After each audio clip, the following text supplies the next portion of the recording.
Welcome to Meet the Author at the Apple Store, Regent Street in London. Would you please welcome our guest moderator, journalist and broadcaster, Boyd Hilton. Thanks. Thank you. I'm very excited to be here to talk to one of the funniest and most interesting people around. And part of my job, my daily job really, is to read famous people's memoirs and autobiographies. And I've read them all, you know, from Michael Caine through to Katie Price and everyone in between. And I have to say that this one is definitely one of the funniest and most insightful and most original memoirs, or whatever it is. It's a mix of all kinds of things, as we'll find out soon, from a famous person I've read in a long time. So let's meet the author, David Mitchell.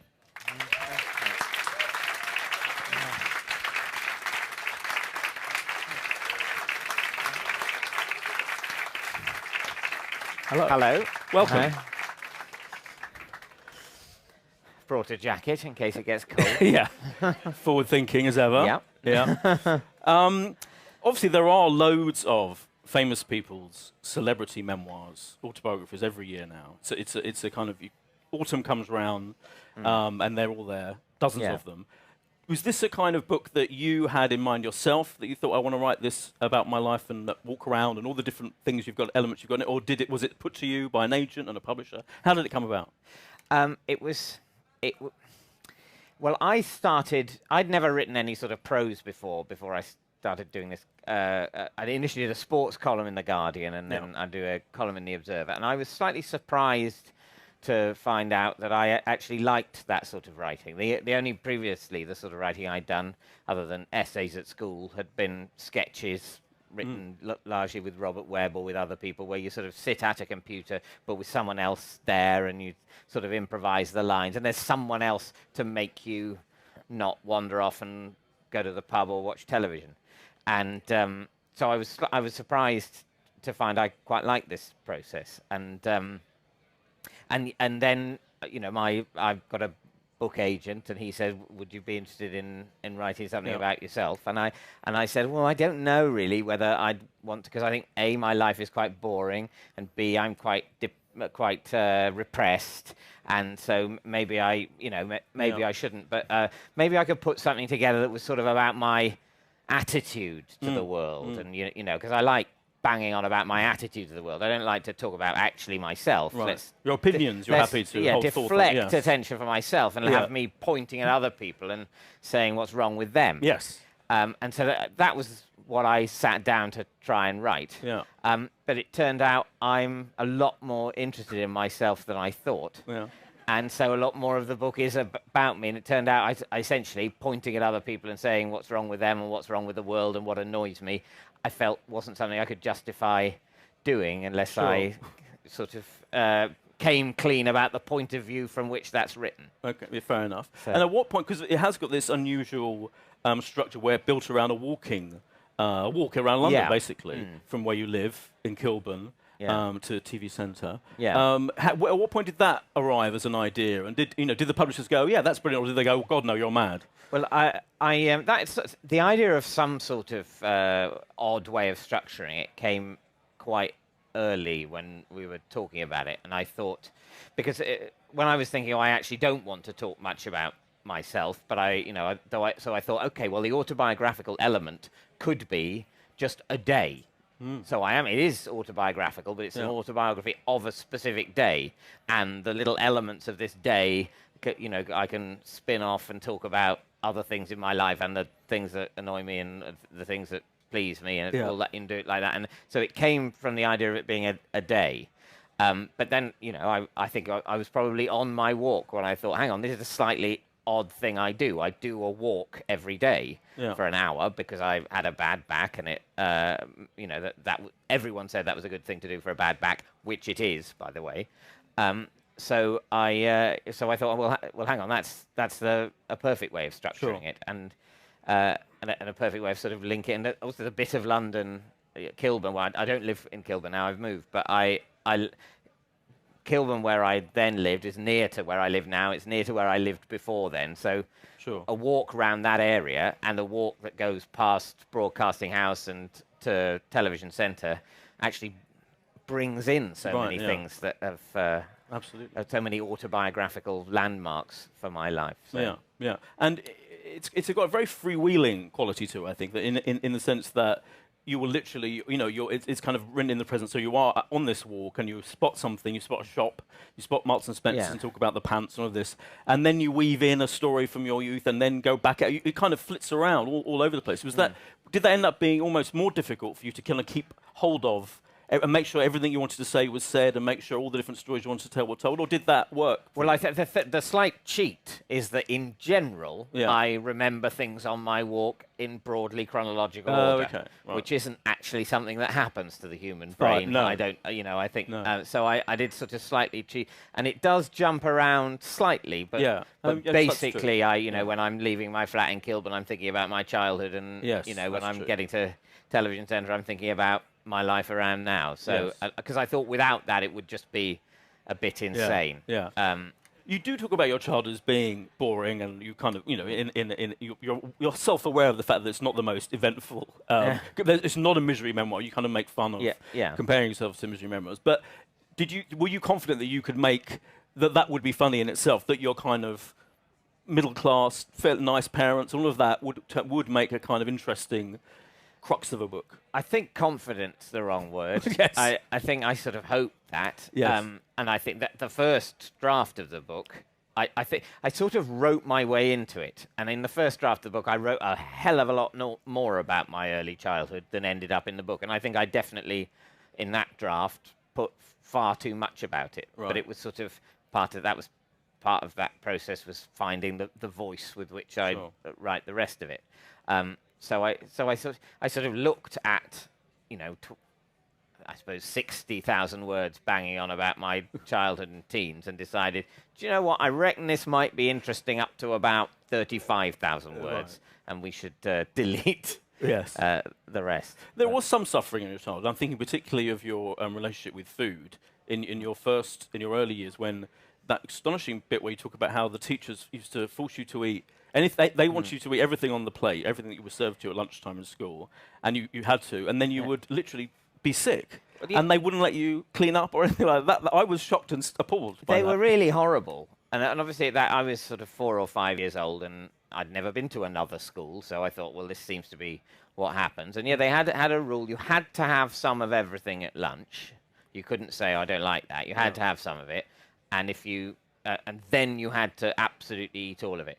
And now I'd be able to do that now, unless you're allergic to something as an adult, in order not to create a scene at a failing dinner party. You can shove anything in your mouth. Yeah. I don't mean that in a sex way. But as a child, you sort of can't. Things that you don't like are utterly disgusting. And yeah, that it would make me throw up, and I'd sort of have sick down me. And the attitude of the quite Victorian teachers was, well, you shouldn't have thrown up. Shouldn't have been so ungrateful for the bountiful gift of not starving. Yeah, Which is a sort of extraordinary. an element of my childhood. I never quite got the... I mean, maybe I'm a naturally presumptuous person, but when you had to sort of do a prayer like for what we were about to receive, maybe we'd be truly thankful. And I would always think, well, I didn't ask to exist. No. And I am 4.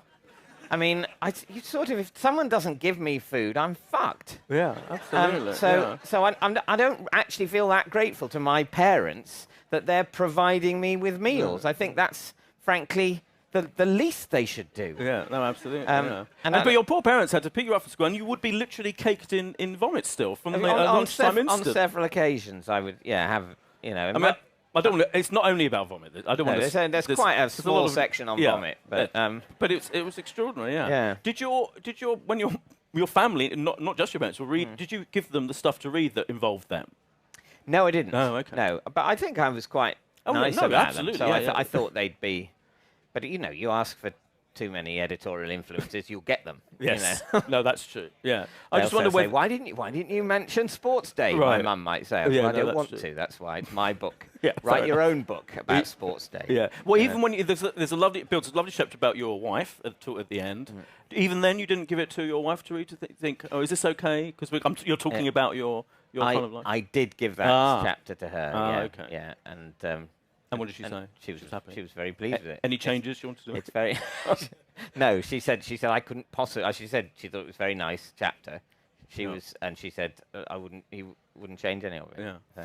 I should say as well, there's a bit, because you do talk about all kinds of incidents in your life when you became famous. And there's a mention. I work for Heat magazine. I have to come clean. And you do mention that when we had a photograph of you snogging a woman in the street one night, which was embarrassing for you, and yeah, I'm apologising now. Well, I thought that. Yeah. I don't think you were the photographer. I don't. You know, no. But that kind of thing must have been weird. Weird for you to get used to. It was part of that. You explaining getting used to being famous and getting used to people, recognising all of that. That was quite traumatic. It's a strong word, but fairly. That was a very embarrassing thing, and I did sort of reflect at the time that I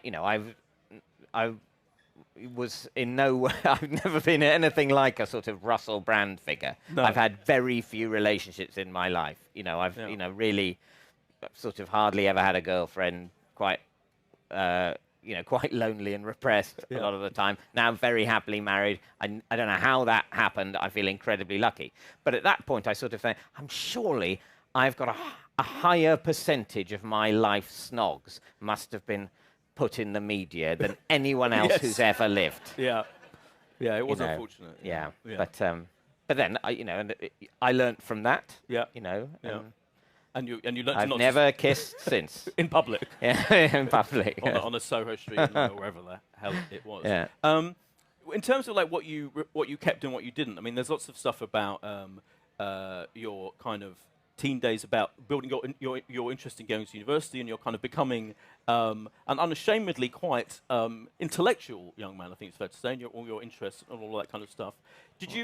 Were you kind of aware of depicting yourself in a certain light? Do you know what I mean? Like, did you want to like say, I know what you think I am when you watch me on TV, and you form an idea of my character, but actually this is what I'm like? Or were you happy to kind of slightly play up to the image we have of you? I think, in a way, it was probably less interesting to other people than it was to me. I sort of wanted to. I don't think the image I have is, ridiculously inaccurate. It's a caricature, but it's good. It's good to have any sort of image. It's when you do what I do and you go on panel shows and that sort of thing, you want people to have something to get a handle on. Exactly. And it's I don't feel like I've been cornered into something that's totally contrary to my nature. So it's fine. But I think I did probably want, like anyone, I wanted to nerdily clarify exactly in what ways I was a nerd, right, and in what ways I was posh, and in what ways I wasn't quite as posh as you might think I was. But still, I'm basically posh, and probably most people would read that bit and go, it's your problem. Yeah, maybe. Yeah.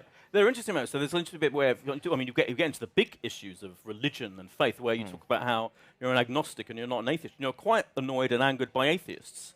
So I was quite surprised by it. Well, yeah, but I think one of the reasons, I'm not personally annoyed by atheists, but a lot of people assume I'm an atheist and sort of draw no distinction between being an atheist and an agnostic. And there's a sort of, particularly among, basically rational comedians like me, there's a lot of atheism going on, and I don't accept the argument that atheism is the most rational response to the world as we see it. I think agnosticism is, and I also I don't want there to be nothing. No. I'm not convinced there's something, but I do want there to be something. I want there to be an all-powerful, benevolent God. And I like that thought. And I was initially brought up with it, and now I'm not sure. Yeah. But I'm not ready to reject it. And I'm suspicious of the disdain for people who find that a comfort in their lives, and the sort of desperation among some atheists to tear that comfort away from them. Yeah. And the argument given for that is that religion has caused lots of killing and pain. And I dispute that, because so much killing and pain was done in the name of, communism or fascism. Humans have killed humans in the name of anything, Absolutely. Whether it's religious or political or whatever. Humans just like to kill each other. Yeah. And they'll use religion as an excuse, and they'll use politics as an excuse, and they'll use freedom as an excuse. But the idea that you take away one of the excuses, that the killing will suddenly stop happening, I think is absurd. What you take away is the comfort that a lot of people have as they face the possibility of oblivion. On a lighter note, You don't like Lord of the Rings either. No, I don't like Lord of the Rings. Yeah. No, I quite like. I'm fully with you on this one. This was one of those moments where, because you do express a lot of opinions are kind of dropped in throughout, and every now and then there's one I kind of punch the air. And this was for me, Lord of the Rings, an astonishingly tedious and overrated book, and you definitely don't like it. No, and I don't like it because I tried to read. I read The Hobbit. I thought that was all right. Yeah. Then I tried to read the Lord of the Rings trilogy, and I saw it at the age of about 11, and I sort of petered out halfway through the Two Towers. And God knows how many books I will never have read because of the time it took me to crawl halfway through that book. Yeah. And I felt filled with self-loathing that this apparently great thing, I wasn't getting what was great about it. And then later on, you react to that and say, no, I wasn't not getting what was great about it. It's boring, it's meaningless, and its fans take it absurdly seriously. Yeah, absolutely. Full agreement. By the way, after I ask all my incredibly insightful, fascinating questions, I'll throw it open to you guys for the last 50 minutes or so. Do be thinking of anything you want to ask David. And also, we should say that the book is available now in the iTunes store, and you can get the audiobook. So the audiobook is astonishing, because that's like the whole thing. It's about 9 hours, which you presumably have to read out over a couple of days. Yeah. How was that for you? It was 2 long days. Right. Listening to me talk about myself. Yeah. Which that's not that's not a great quote for the cover, is it? It was bizarre to sort of read the whole thing through in one go. And I can imagine. But I'll be honest, I quite enjoyed it. Yeah, I didn't think this is shit. No. I thought. Well, as a taster of what that sounds like, we're going to get David to read an excerpt now, I think. So, and this is a kind of lobster-based. It is. Yeah, this is a. Thank you very much. There's a bit in the book where it's when I'm 4 years old and I'm on holiday with my parents in France, and we're staying in this caravan, and they've not got much money, so the exchange rate's terrible, so everything in France is very expensive. So we're doing a lot of eating in this caravan. And hang on, where David's going to read it from an iPad. Yeah, from the. You can get it on the iPad. You can also get it on paper, I would say, but I know that's heresy to say it here, but that is still available for the antiquarians among you. The other food, so I'm 4 years old on holiday in France. The other food which I was encouraged to try was lobster. At one point in the holiday, as a special treat and to make up for the fact that they couldn't afford to eat in any of the nice French restaurants, my parents decided to buy and cook a lobster. A lobster that was alive. I know that's the only way fresh lobsters come, but it seemed to me a perverse way to buy food. I was aware that much of what I ate had once roamed free and careless, but my instinctive response, and one that I stick to, was not to think about it, to avoid contemplating the fact that my dinner may once have been a lovable, cuddly, helpless thing. I discovered that lobsters didn't fall into that category when my parents purchased what I can only describe as a small monster. I'm not saying lobsters are evil. The fact that they are hard, cold, spiny, and viciously armed, rather than large-eyed and soft-furred, is not, I realize, a moral failing. It is arbitrary, maybe even prejudiced, that humans tend to lavish affection on fellow warm-blooded mammals, and quite right that those who choose to keep spiders, snakes, and scorpions as pets should not be run out of town as twisted perverts, but respected as animal lovers. But lobsters definitely look evil. And while I admit that I've never met one under conditions likely to bring out the best in a crustacean, I've yet to see evidence of their goodwill. It is human nature to be repelled by such creatures, just as it is human nature to think, quite wrongly, that it might be a good idea to cuddle a lion cub. As a 4-year-old, I was even more hardline about this than I am now. In this weird country where no one could speak comprehensively and we were living in a strange, stationary yet wheeled shed, the 2 people charged with my care had located and purchased a sort of giant aqua wasp, brought it into our cramped living quarters still alive, and now proposed to make it the focus of dinner. At this point, I would have settled for a croquette potato. But what could I do? I argued, I moaned, but deep down, I figured my parents knew best. They seemed all-powerful and all-knowing, which shows how stupid 4-year-olds are, because now I realize that they were 31 and broke. When I was 31, I don't think I had a credit card. I was living a studenty existence in a council flat with no candles. The idea that with such a brief span on the planet as preparation, they felt able to make a 4-year-old, take it to France, and obtain a miniature monster for dinner is breathtaking. Why weren't they just hanging around London getting pissed? And as if to prove the very point that our 4-year-old hero might go on to make 33 years later if he survives his encounter with the monster of the deep, I'm trying to build suspense, it soon transpired that my parents didn't have the first clue what to do with a live lobster other than release it back into the wild via a long, agonizing and smelly death in a bin. Actually, that's not fair. They had several clues, as I imagine you do if you're one of the many people who've never cooked a lobster but have been hanging around in a world where that's the sort of thing some other people do. You'll have vague notions about plunging it into boiling water or maybe sticking a pin into it in a very precise way that kills it but doesn't hurt it, or, according to some, agonizingly paralyzes it but stops it from wriggling around, which amounts to the same thing. You'll be simultaneously thinking about what's most humane and also what might preclude getting your finger snipped off by one of the beast's terrifying claws. What they, like you, didn't have was any facts. But they had a secret weapon. My mother is a woman and is consequently able to ask strangers for advice and information.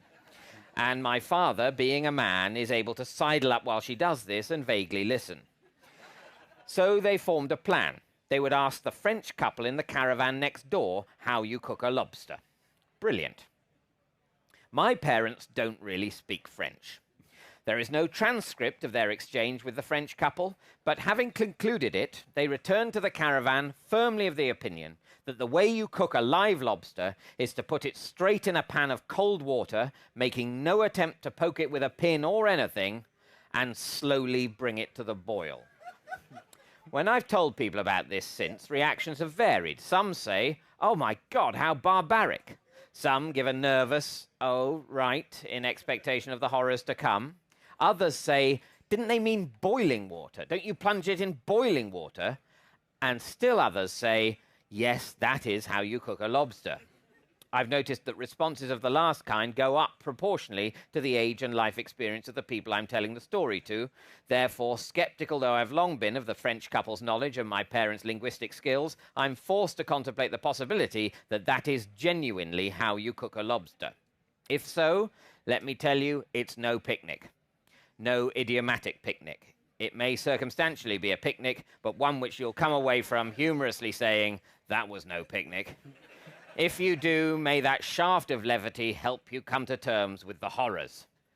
The caravan was narrow. At one end there were 2 bedrooms, the bathroom and the door to the outside world. At the other, the main seating area. In between were the galley kitchen and dining table booth. This formed a bottleneck. You could only walk on one side, the galley kitchen side, of the table if you wanted to get out. This wasn't usually a problem. See map. There's a map. My mother was twitchy from the start and hovered as nervously over my father's shoulder while he put the lobster into the saucepan as he would over hers if she'd asked a stranger about local restaurants. She was, I remember clearly, on the door side of him and the hob. I wasn't. I was in the sitting room bit. At this stage, the creature was docile, no doubt traumatized by having been out of the water for a while. Consequently, on arriving in the pan, it relaxed. This has been a weird day, it was probably thinking, and things are still far from normal. But this water, albeit undersalinated and in an unfamiliar steely environment, is definitely an improvement. Tell you what, if that what the I tell you what, if that I can't fucking read.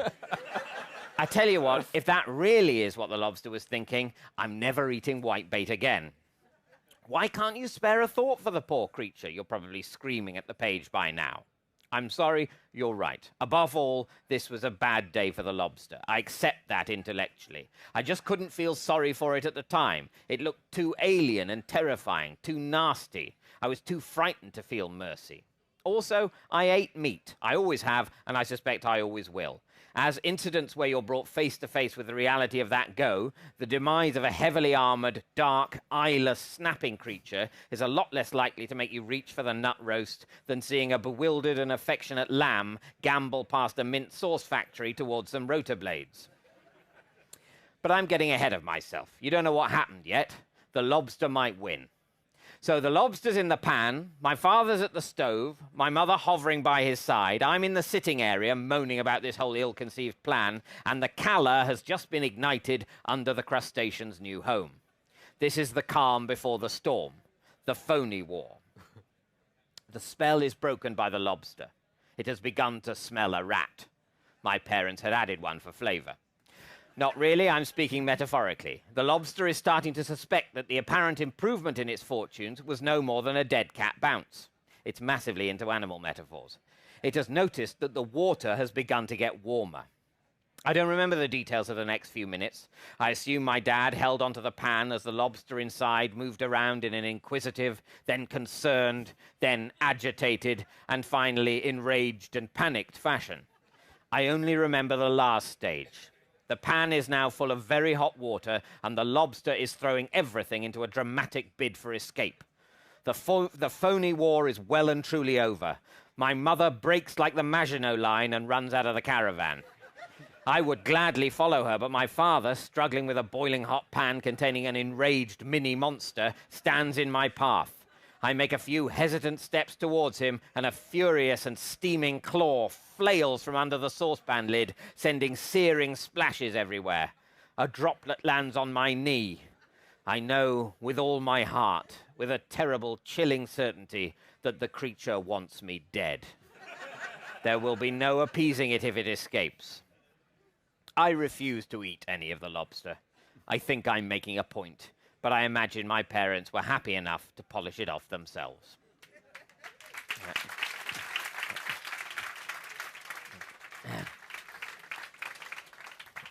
Thank you. Sorry about all the misreads.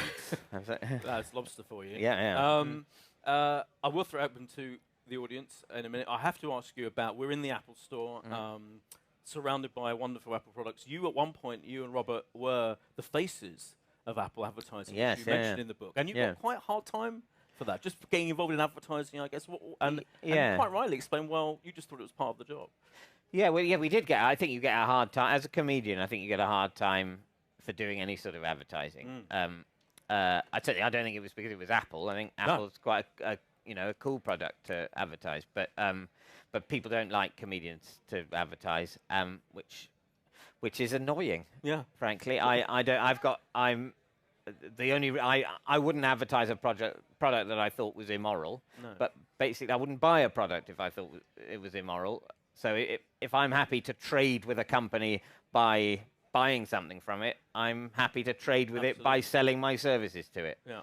And that's my argument. But practically speaking, a lot of comedians avoid advertising because you get a lot of shit for it. They get a lot of shit for it. Yeah. And you talk about also how comedians get a lot of shit in general.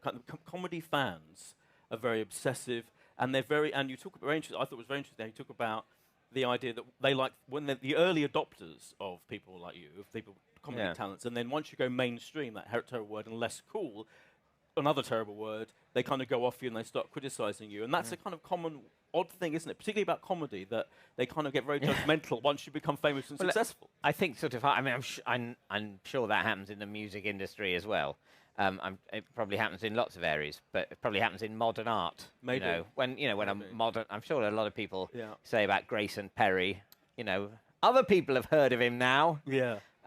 But yes, I think the thing about our tastes in sort of music and art and culture in general is that they're a thing we use to define ourselves. They're not actually just a thing that we enjoy. Absolutely. So when people are using you to define themselves as a person who quirkily likes this thing and a part of a small group that likes this thing, then their identity is threatened when that thing becomes more popular. It's not logical that their identity is threatened, but I think that's how people feel, and I think that's where the anger against going mainstream comes from. And then they ascribe any changes to the material that the person's doing to this move to the mainstream rather than to anything that they might have sincerely, artistically wanted to express. No, absolutely. But it does annoy cool. The idea of cool does annoy. That's a kind of ongoing thing. Oh, yeah, no, the idea of cool does annoy me. Yeah. But I mean, I don't think I can put a stop to it. No. But it's frightening the way that word has changed and is used everywhere. That cool is used as a synonym for good. Yes. really a lot of the time. I mean, even colloquially in the expression, yeah, I'm cool with that. You know, that means I'm okay to that. I consent with that to that, and that's very damaging because being cool, it's largely a positive thing, but it's not a very positive thing, and it's a transitory thing, and it's a superficial thing, and it's a damaging development for our society. That sort of superficial popularity, the word that means superficial popularity, it has become a word that just means generally good and worthwhile. Yeah. Well, we're surrounded by non-cool people in a good way. Yeah. And let's throw it open to cool, non-cool, whatever. I'm not. But you see, you can't say no, non-cool I know. people because that means you're just saying that's everyone. like saying bad people. I know. But, I know.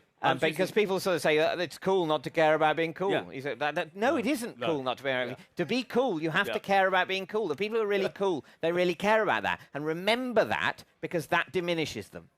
Exactly. Yeah. That's what I meant to say. So, any questions for David? Hopefully you've got a roving mic somewhere so that you'll be able to be heard when this... there's a gentleman in the back that I've really annoyingly for the mic person gone for in the middle. He was first with his hand up, right in the middle. There we go. Hello, David. Hello. Are you surprised at how quickly The Unbelievable Truth has become a stalwart of radio comedy, BBC radio comedy, joining things like I Haven't a Clue and Just a Minute? It seems to be one of the tent pegs that the Radio 4 schedule is built on now. Oh, very nice of you to say so. I love doing The Unbelievable Truth, and I'm as a show, very grateful that we get sort of scheduled like the other main radio panel shows. And I think John Naismith and Graham Garden, who came up with the format, are very clever men. So I thought from the start this is an idea that could run and run. But I'm very pleased, nevertheless, that it's run for as long as it has. And I've definitely, with Radio 4 things, I've definitely got my eye on doing that when I'm 90, and being a real, a real sort of demented embarrassment on that show that can't be moved, saying things that make no sense at all. And people say, yeah, but he's been doing it since, before the last 4 wars, so. Yes, thank you. Gentleman here in the front. Hi. Hi. Some people say that exercise can get almost addictive, and your book is largely about exercising. And a lot of people, like any addiction, want to go to a whole new level. I was wondering if you might push this a bit further, do a Nizzard and do a marathon every day or something to some point. I don't think I don't think exercise addiction is a problem that I'm susceptible to. But maybe this is the moment of complacency that's very dangerous. And in fact, now you said that, I'm going to keep an eye on my exercise habit and make sure it doesn't get out of hand. Yeah. But no, I don't want to ever run a marathon. I think it's very, very bad for you to run 26 miles. I think training to be able to run 26 miles is probably good for you, but then actually to run 26 miles, I think that's longer than you. It was only done by that guy because there was important news about a battle. That's that was a one-of. He didn't mean to invent a sport. Thank you. A lady here in the second row. I'm interested in your recollection of your young years. I've got a 7-year-old grandson who thinks he's weird. Suggestions for easing self-doubt. What would have helped you? What would have helped me feel like I was less weird? I don't know. I have no real suggestions about that. I definitely felt, as a small child, I was worried that I was not into, sport more and football more. I didn't feel like I liked the right things. I liked sort of dressing up as Doctor Who and watching television. I didn't want to go camping and learn how to tie knots or get swimming badges or all these things. But there are sensible reasons why children are encouraged to do the sort of more the things I didn't like and are discouraged from. I was never discouraged from dressing up as Doctor Who. I was discouraged from watching television endlessly. So I don't know. I suppose you could say to him, look, it's good to be weird. This is a society that celebrates the weird. We've avoided the word weird. Sorry? We've avoided the word weird. But Yes, probably avoid the word. I'd say only use the word weird if he brings it up. Would definitely be the sort of thing. Don't as a starting point, though. You're not weird. Yeah. Brilliant. Thank you. Yeah. Oh, yes. Right. Just there. Hi, David. Hi. I think your book's great. Thank you very I much. particularly like your university years. My question is, having published the book now, is there anything you wish you'd included in it at all? You tell some fantastic stories, like the lobster. Is there anything poignant now that you find you wish you had included, or that's happened now that you wish you'd written about? I think there are. I keep sort of remembering sort of bits of my childhood that sort of didn't really occur to me while I was writing the book. These sort of friends I had, fun times, that sort of. And part of me wishes I'd made reference to them, just in case those people read the book, and I wouldn't want them to think that I don't remember and I didn't have a nice time then. But basically, there's no sort of big aspect of my life and the influences on it that I feel I missed out. I don't feel I've got, oh, damn, I forgot to say about all the mountain climbing. It's, so no big thing. But occasionally I sort of go, oh, yeah, I never do, that was like a big, friend of mine. We spent 2 years together putting on little plays. And I remember particularly the neighbours of mine from, they sort of lived next door to my parents for 2 years. They came over from Canada. And I got on very well with them for 2 years, and we put on little plays in the garden and that sort of thing. But then they moved away, and I've not kept in touch. And I've thought a few times I wish I'd mentioned them, but I didn't. But In the sequel, maybe. Yeah. There's a lady standing up there in green. Can we get the mic to her? She's quite near the mic. Oh, Yeah, the well, mic- no, the there's mic's a on its way. mic. It's on its Yeah. way, don't worry. It's very clever. There you go. Why are so many talented comedians manic depressives? Do you Oh. have any jokes about manic depression? I don't know why lots of comedians are manic depressive. I'm not one myself. I have moods, but I wouldn't say I was in any sense manic depressive or close to it. I don't know, but I think probably, I think probably people who have that problem are quite driven in their lives. I think probably disproportionately driven. And so they're probably I think there are probably quite a lot of manic depressive. A higher percentage of people in positions of prominence are probably manic depressive than as a percentage of the population would be my guess. But I know there are probably people who could tell me whether or not that's bullshit. But You do mention that you do talk about how some comedians are famously manic depressive or depressive, Yeah. and that maybe because it's such an interesting dichotomy, they're Yeah. asked about it a lot and they'll talk about it a lot. But in Yeah. fact, comedians are like everyone else. well, certainly. I mean, certainly. I think there are. I know I've been into. I don't think I'm particularly. I don't think I'm more than averagely moody. Right. And I get down sometimes, and sometimes. But I think that's just what it's like to be relatively normal. But I know I've been interviewed various times, and I think some interviewers are keen Yes. to ascribe Yes. a greater level of mental imbalance to you than is perhaps justified. They like to say, where does it come from, the Yeah. comedy? Where does it come from? And they like to say, oh, it comes from pain. Yeah. And I don't think it really does come no, from for pain. you, it comes from And watching Morecambe or come- Myers. come- and yeah, people. and it comes from copying other comedians and Yeah. getting angry about daytime TV. Yeah. That's. And I think we've got time for maybe one or two more. Two more. A gentleman there with a beard. Hi, David. Hi. You mentioned at the beginning that you hadn't really attempted prose on this scale before. Yeah. And I was just wondering, have you been bitten by the prose bug and had thought of maybe following other comedians like Stephen Fry or Adela Hanlon into actual fiction? I have thought about that. I haven't, and I think I'd be disappointed if I never did, but I haven't yet put pen to paper. I'm a bit, one of the things I watch most on television and one of the things I read most, I do love a murder story. I just find it so, it's interesting to just the right extent. It's sort of like a funny quote from Peep Show, actually, when in the first series, when Jeremy's being interviewed for a job, and he says, yeah, I do want a challenge, just a more relaxing challenge. And I think as a thing to watch on television or a thing to read, a murder story is a more relaxing challenge.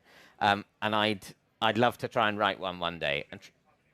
Well, exactly, try and make it comic, but also, not like a slapstick murder, not like everyone bodies everywhere, but yeah, that's something I'd be interested to try and write a comic version of. Yeah, Yeah. that would be good. Yeah. Yeah. One more lady at the end there. Thank you.